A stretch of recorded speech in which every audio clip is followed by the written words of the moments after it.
mga ipinanganak sa ilalim ng zodiac sign ng Aries ay kilala sa mga sumusunod na karaniwang pag-uugali. Determinasyon at tiwala sa sarili. Sila ay may matibay na loob at tiwala sa sarili, na nagbibigay sa kanila ng kakayahang harapin ang mga hamon at abutin ang kanilang mga layunin. Pagiging aktibo at mapuso.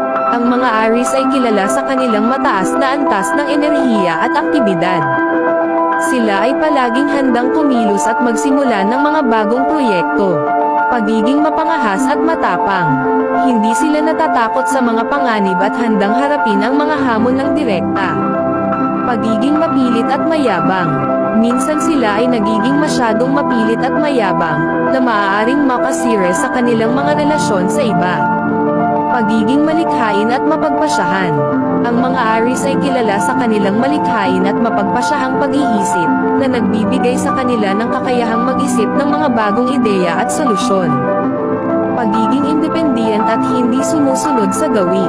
Sila ay may malakas na personalidad at hindi sumusunod sa gawi ng iba. Mas gusto nilang gawin ang kanilang sariling paraan at magpasya ng kanilang mga buhay. Pagiging emosyonal at madaling mairita.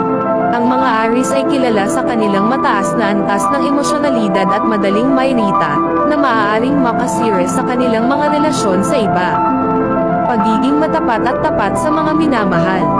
Sa kabila ng kanilang mga pagkakamali, ang mga Aries ay kilala sa kanilang katapatan at pagmamahal sa mga taong importante sa kanila. Sa pangkalahatan, ang mga Aries ay kilala sa kanilang matibay na personalidad, determinasyon, at pagiging mapangahas. Sila ay mga natural na pinuno at may kakayahang magbigay ng inspirasyon sa iba.